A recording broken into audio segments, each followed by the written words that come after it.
Olá, eu sou a Luca Fogaça, jornalista e apresentadora do Em Voga Podcast, uma realização da S Comunicação. Olha, hoje eu convidei para vir aqui uma pessoa para falar sobre um tema que eu tenho certeza que vocês vão adorar. Está aqui o Dr. Rodrigo Lima, advogado, e nós vamos falar sobre trânsito, principalmente nesse final de ano, né, doutor? Exatamente. Rodrigo, um prazer ter você aqui, viu? Obrigado, é um prazer novamente estar aqui conversando com você. E esse tema que nos aflige naturalmente que o ano inteiro, mas especialmente no final do ano, que nós temos as festas, né, as festividades de final de ano, e as pessoas, infelizmente, ou às vezes, elas caem na situação de ingerir bebida alcoólica e sair dirigindo no trânsito. Então, nosso papel hoje aqui vai ser auxiliar e prestar bons esclarecimentos para que se evite, então, levar multas de trânsito ou, enfim, estragar. Mesmo se não tiver embriagado, às vezes eles põem tanto radar porque é fim de ano, não é verdade? Exatamente. Muita atenção também em relação a estas questões de radar. Os sistemas de trânsito, eles precisam ser atualizados e o condutor ele deve ser informado com antecedência, em especial em relação aos radares fixos. Mas a gente deve tomar bastante cuidado. Esse final de ano as pessoas ficam aceleradas, né? Tá todo mundo atrasado. Exatamente. Né? Querendo, vamos dizer assim, cumprir uma agenda anual que era para ter sido dividida em 12 meses e agora querem resolver tudo isso no finalzinho. Vamos desacelerar, a gente faz aquilo que é possível, até na questão do trânsito, né? Transitar com mais vagar, com uma velocidade dentro do limite, vai evitar uma série de transtornos aí em um final de ano mais agradável. E a questão do radar. Por exemplo, eu sou multada. Existe como que eu entro, como que funciona, eu posso recorrer, quando eu posso recorrer? A norma de trânsito, ela estabelece algumas regras em relação aos recursos. Então, toda vez que você eventualmente toma uma multa e você não é parado, a exemplo do radar, você vai receber uma notificação que ela se chama notificação de autuação. O que é essa notificação? É uma informação de que você, teoricamente, cometeu uma infração de trânsito. Desta notificação, você tem um prazo de 30 dias ou a data do vencimento da multa para poder fazer a sua defesa. De forma administrativa ainda. Certo? Depois dessa defesa feita, se eventualmente o seu recurso não for deferido, você teria mais um outro recurso, que é um recurso que vai à Jari, que é uma junta de recursos que ela faz a avaliação do seu recurso. Se também não der certo, você ainda tem o CETRAN, que é a terceira instância administrativa para você fazer o recurso de multa. Então, sempre tem espaço para discutir. E as autoridades de trânsito, por incrível que pareça, também erram. Claro. E me fala uma coisa, todos esses processos são gratuitos, tem que contratar advogado, como que funciona? A questão do processo administrativo, que é aquele que você faz lá junto aos órgãos de trânsito mesmo, você não precisa de advogado para poder se defender. O que a gente recomenda é que você tenha auxílio de um profissional qualificado, porque as suas chances de conseguir um resultado positivo, exatamente, ficam maiores. Então, a nossa recomendação é que, de fato, se faça isso. Eu tenho experiências aqui que eu vou dividir algumas com vocês, né? Eu tive um caso de um cliente que ele fez um recurso e, de fato, ele estava passando por uma situação muito complexa no ato da multa, que ele levou uma multa por radar por excesso de velocidade. Ele estava levando a esposa dele para uma emergência. Exatamente. E o radar flagrou. E aí, na defesa dele, ele contou essa história para o órgão de trânsito, né? E essa história contada para um órgão de trânsito, ela não tem muita importância. O órgão de trânsito quer saber se você cometeu algo de errado ou não, um ilícito ou não. Então, assim, para que fosse feita uma defesa mais consistente, a gente precisaria usar o argumento correto, juntar a documentação correta, porque muitas das vezes também você chega lá para fazer uma defesa numa multa, tem um papelzinho lá, mais ou menos desse tamanho, um quadradinho desse tamanho para você fazer seu recurso. E você tem pouquíssimo espaço para anotar as coisas. E você também não é orientado que aquilo que você escreve como sendo sua defesa precisa ter prova. Claro. Então, por exemplo, se eu levei a multa e eu estava levando uma pessoa para uma emergência, e aí eu vou lá e faço o meu recurso. Digo que o recurso, a multa ocorreu... Você ter ocorreu... toda a documentação de que você estava levando. Exatamente. Aí eu coloco lá no recurso, olha, de fato eu passei em velocidade superior à permitida por conta de uma questão de saúde. E aí você junta lá o prontuário.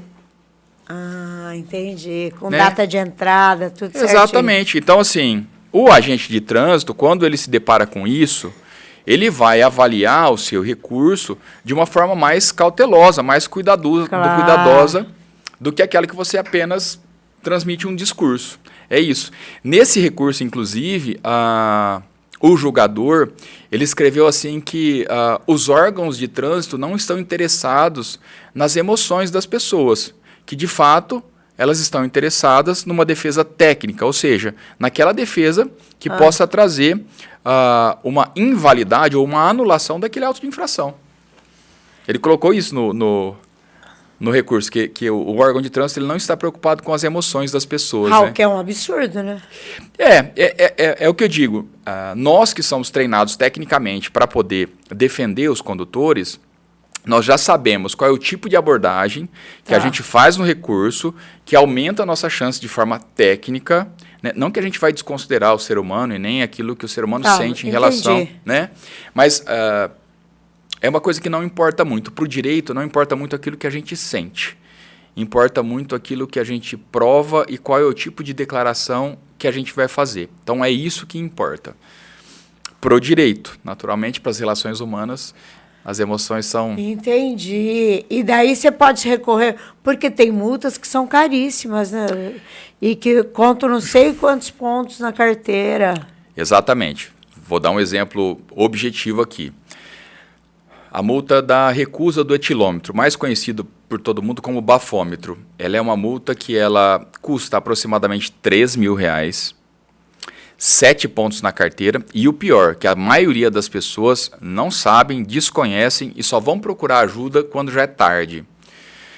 Quando você é multado pela recusa do etilômetro, ou quando você faz o exame do bafômetro e dá o positivo, a penalidade é praticamente a mesma. Tá. Multa de 3.000, 7 pontos na carteira e 12 meses de suspensão. E é aí que está o maior problema. Nossa, Exatamente. E aí vai a nossa ressalva já. Olha, se vai dirigir, vai viajar, não beba ou coloque uma pessoa que não tem ingerido bebida alcoólica para dirigir. A fiscalização ela está cada vez mais intensificada. De fato, no Brasil, historicamente, nós temos, ano a ano, reduzido o número de acidentes fatais justamente por conta dessa consciência e dessa fiscalização. Então, a recomendação nossa aqui, em especial para esse final de ano, é não estrague as suas comemorações. Que, por exemplo, se eu vou aqui de Rio Preto a Mirassol, ali sempre tem bafômetro em dia de festa. Se eu me recusar, eu sou multada por recusar e é quase igual a multa. Exatamente. Se eu fizer o bafômetro, pode ser que não acuse. Se tiver bebido uma cerveja, sei lá, pouquinho, pode ser que não acuse. E eu não posso até ficar isenta da multa. São as questões que a gente precisa avaliar quando, eventualmente, nós somos parados numa blitz, né? Então, a recusa do bafômetro, ela tem o mesmo patamar do que você se dispor a fazer o bafômetro. E der positivo. E der positivo, com uma diferença. Quando você faz o bafômetro e dá positivo, com um número de miligramas por ar alveolar, é difícil falar isso. Acima de 0,34, então, para ser mais objetivo, além da multa dos 3.000, dos 7 pontos na carteira e dos 12 meses de suspensão, você ainda vai levar um processo crime por dirigir embriagado. Nossa Senhora. Exatamente. Então, a questão é bem séria. É bem séria, né? Então, às vezes, na dúvida, ou se você, de fato, tem conhecimento de que você ingeriu alguma bebida alcoólica, a recomendação é que você evite de fazer o exame, porque o teu prejuízo pode ser muito maior. O recomendável... Entendi. O recomendável, de fato, é que, objetivamente, não se beba antes de dirigir. Mas, se eventualmente acontecer uma situação, enfim... vai de Uber. De Uber, exatamente. Exatamente. Inclusive, foi como eu vim para cá hoje. Não porque eu tenha bebido naturalmente, né? Mas o meu carro está com a minha esposa. Eu também vim de Uber. Mas é isso, a gente tem opção hoje, né? Porque antigamente não tinha isso, não tinha, né? exatamente. Ou você ia e bebia ou você não ia, porque... Exatamente. E na época, né? Na nossa época, assim, ainda táxi existia de forma precária e assim, né? O custo da viagem de táxi era altíssimo, era quase que inacessível. Hoje... até melhorou um pouco, até por conta da questão da concorrência, mas antigamente a gente não tinha essa opção. É verdade. Bom, então já falamos dos radares, do bafômetro. Vamos falar mais o que de trânsito, doutor? Vamos falar um pouquinho da questão da consciência e do que de fato acontece quando as autoridades de trânsito elas aplicam multas. Em relação à consciência, assim, gente, não tem mais para onde correr. A legislação está aí, o nível de fiscalização aumentou muito, né? Até se questiona um pouco ainda a questão do enorme número de radar. Engraçado que na época que eu estudava direito, aquilo que os municípios ou o Estado recebia de multa não entrava no orçamento. Era um ato punitivo e ficava fora do orçamento. Hoje, a arrecadação de multa ela tem previsão orçamentária, inclusive. Então, assim, o Estado já conta com o direito das multas para aplicar na educação do trânsito e em investimentos em relação ao trânsito em si. Para isso que é o dinheiro das multas? Exatamente. Teoricamente, né? Teoricamente. Mas, assim, pelo menos a Constituição e a lei, elas fazem referência... vamos dizer assim, que o Estado ele tem obrigação de aplicar esses valores das multas na melhora do trânsito e na educação do trânsito. Legal. Né? Legal. Que é a questão que eu estava comentando da consciência. Então, assim, gente, precisa tirar o pé, precisa dirigir com mais responsabilidade. Um acidente de trânsito, afinal de contas, pode ser fatal. Pelo amor de Deus. Né? Quem já passou por isso alguma vez na vida e já teve experiência... de lidar com isso é aterrorizante, é terrível.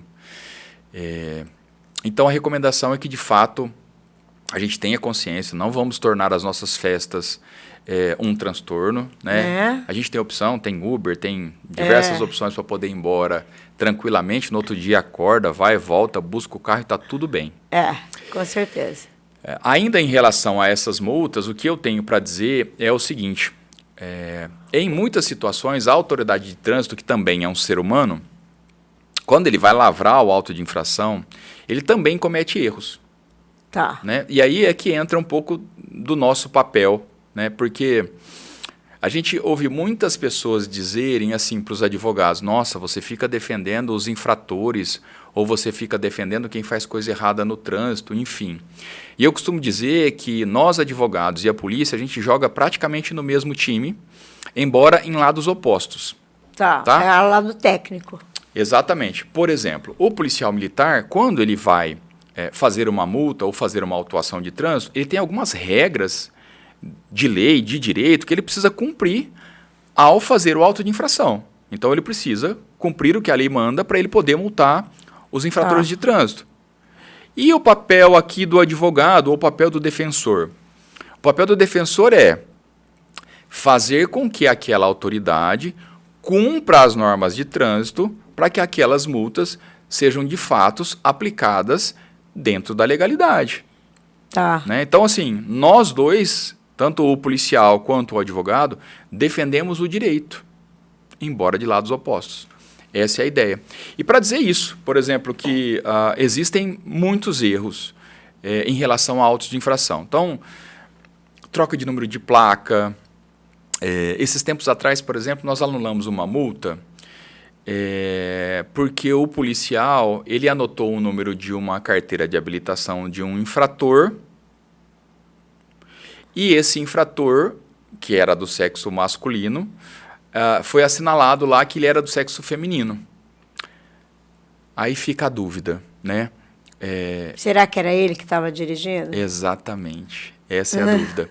O que acontece às vezes, e aí para não deixar que as pessoas fiquem pensando o que pode ter acontecido, ou foi sacanagem do guarda, aliás, em regra, a gente tem que reconhecer que o trabalho da fiscalização de trânsito é um trabalho de qualidade. As pessoas elas sempre procuram fazer o trabalho de forma qualificada. Mas erros acontecem, somos humanos. Em relação a esse caso da troca de carteira, foi uma multa de recusa de bafômetro. E aí o que acontece? Normalmente a autoridade ela faz a autuação em relação à pessoa que se recusou a fazer o bafômetro. E aí para ela liberar o carro, ela vai pegar uma carteira de uma outra pessoa, vai fazer o teste para poder liberar o veículo. Isso já aconteceu comigo. E nessas operações... Eu era outra pessoa, tá? Sem beber. Exatamente. Então, o que acontece? Muito provavelmente a autoridade de trânsito, ele levou os 2 documentos e na hora de fazer as anotações, ele fez a troca. E essa troca fez com que nós conseguimos invalidar o auto de infração. Porque às vezes o bafômetro, uma coisa que você não falou, ele dá até... Essa vez a gente estava viajando e a minha amiga tinha tomado vinho, mas não muito, ela estava dirigindo. E a polícia rodoviária parou e fez o bafômetro nela, deu positivo. Ele falou, tem alguém com carteira? E eu... Tenho eu, né? Aí fui lá, ele fez, eu não tinha bebido nada, só Coca-Cola. Aí ele fez o bafômetro em mim e eu pude sair dirigindo. Mas se eu não estivesse ali, o carro ficava retido. Exatamente. Aí ou você liga para um amigo, enfim, tem N circunstâncias. A gente estava na rodovia.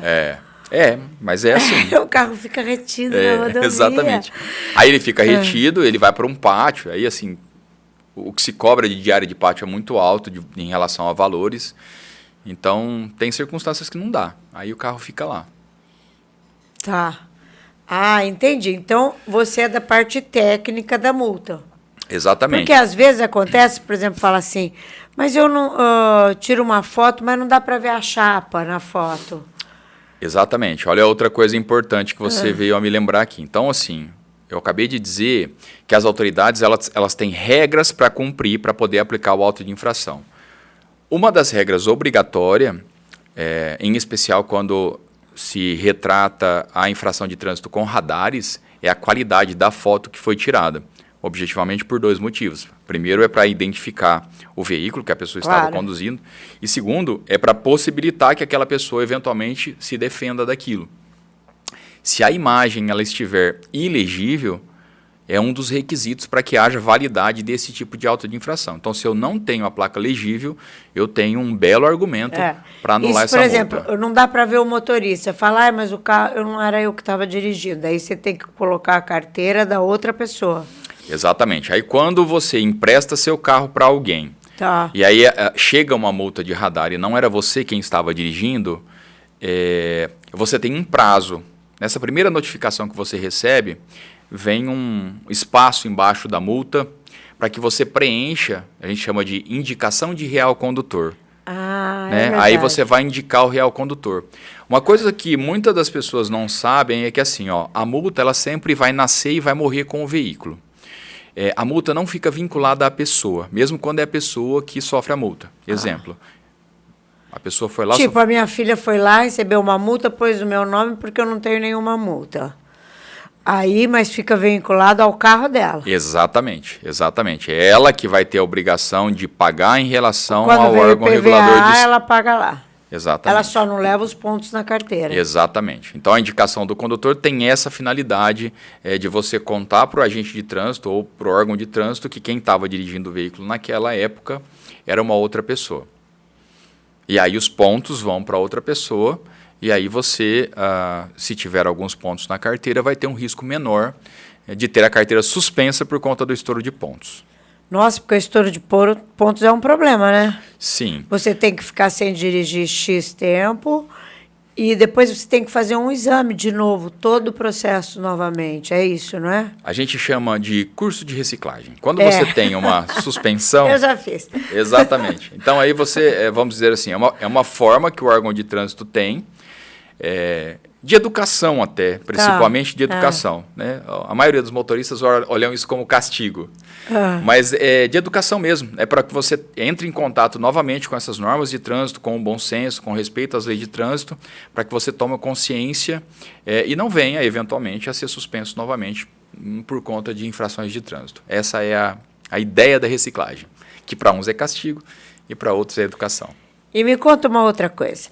Se eu levar uma multa dia 23, no meu IPVA de 2024, essa multa já vai constar? Não vai. Toda vez que você leva uma multa, o órgão de trânsito tem até 30 dias para expedir a notificação de autuação.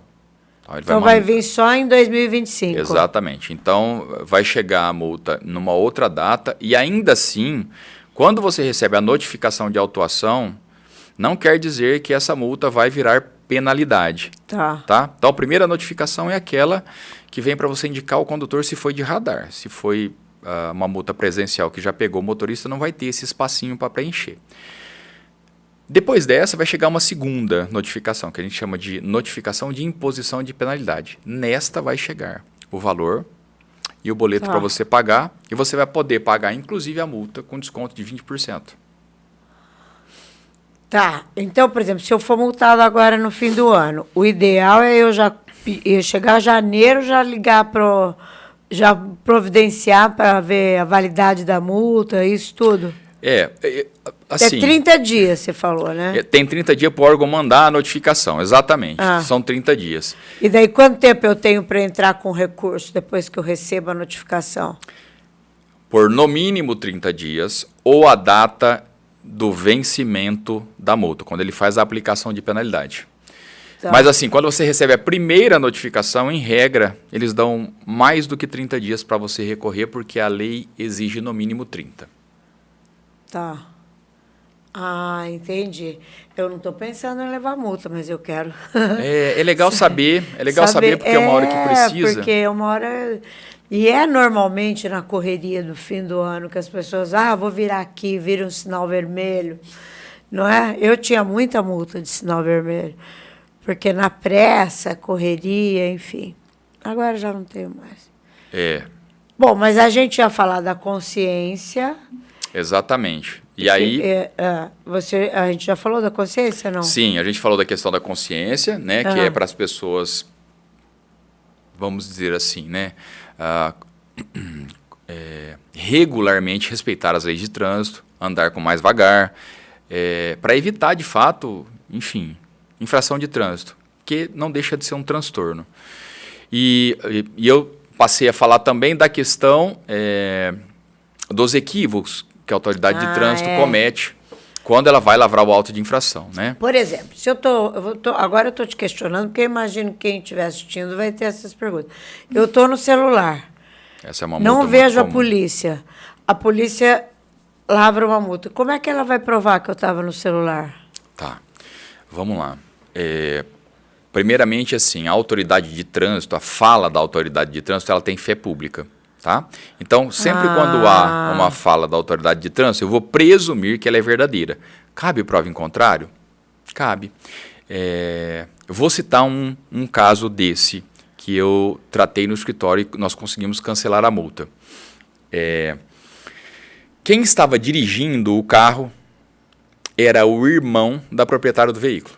Tá. Ok? Onde ela estava no momento da multa? No hospital, fazendo um atendimento de emergência em relação ao filho. Tá? Então, o que aconteceu? O irmão foi, deixou ela no hospital com o filho dela, e ela entrou para o hospital para poder fazer o atendimento. E aí ele saiu, foi fazer as coisas dele, e aí ele foi ligar para ela. Para saber se já podia voltar. Exatamente. E nesse momento que ele foi ligar para ela, ele foi flagrado falando no celular, e aí nós pedimos então a microfilmagem do auto de infração. E aí, lá no auto de infração, estava assim, condutor masculino segurando o telefone com o braço esquerdo. Ele colocou lá nas observações. A multa foi para ela, ela não fez a indicação do condutor, não sei por qual razão que não chegou a notificação para ela. E isso acontece, tá? Muita atenção para isso. Sempre está acompanhando a sua carteira digital, que você tem como fazer isso num aplicativo, que aí você vai saber se você levou multa ou não. Então, no caso dela especificamente, o que a gente conseguiu provar? Ela é a dona do veículo, ela, mulher. Quem foi pego, quem foi flagrado falando no celular foi o irmão. Então, a gente conseguiu o cancelamento da multa justamente por causa dessa observação da autoridade de trânsito. Nossa, que beleza, hein? Porque eu sempre fico pensando, como que eles sabem como é que eles provam? Agora que você me explicou. A voz da polícia sempre é a de fé, não é? Exatamente. A gente vai sempre lógico presumir... que a gente vai negar, eu não estava. Exatamente.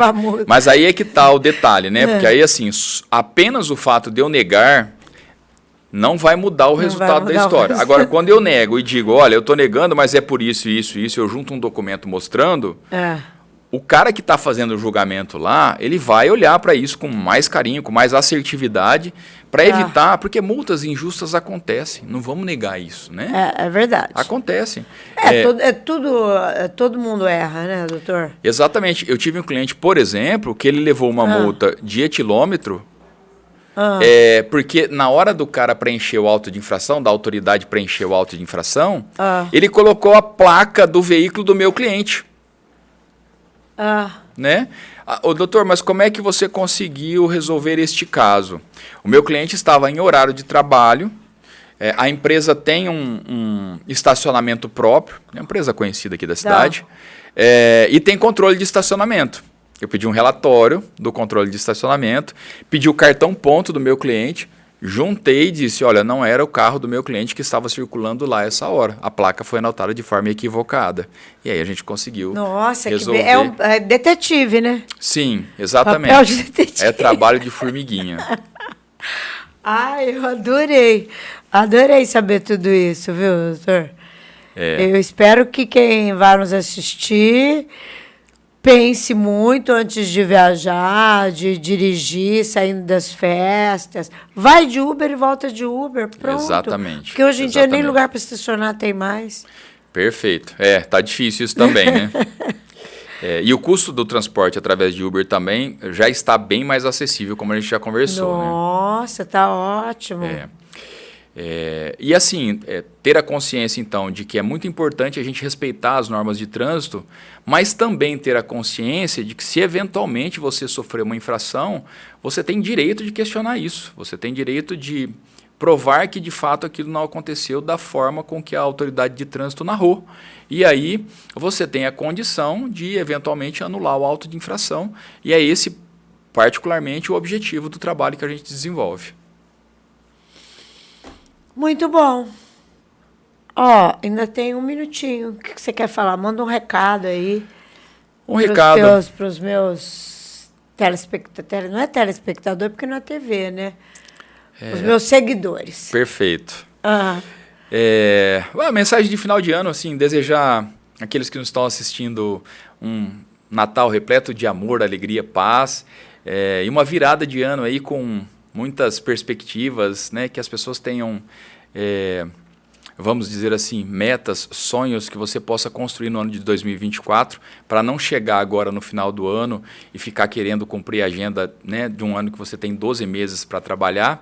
E em especial, assim, né, respeite as normas de trânsito e muita saúde para aqueles que estão nos assistindo.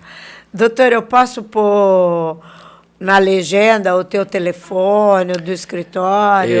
O Instagram que eu faço vídeos, que eu educo as pessoas na área do trânsito, que eu explico um pouquinho daquilo que a gente conversou aqui hoje, é ADV Trânsito LS. Você pode colocar lá, aí quem quiser conhecer, conversar, perguntar, tem dúvida de trânsito, nós como educadores do direito podemos esclarecer aqueles que têm dúvida.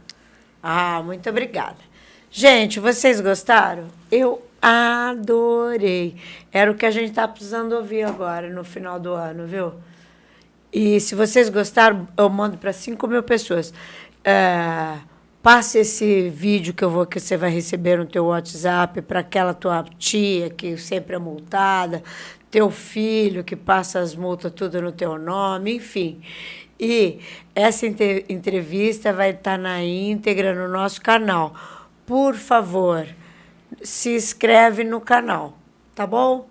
Beijo!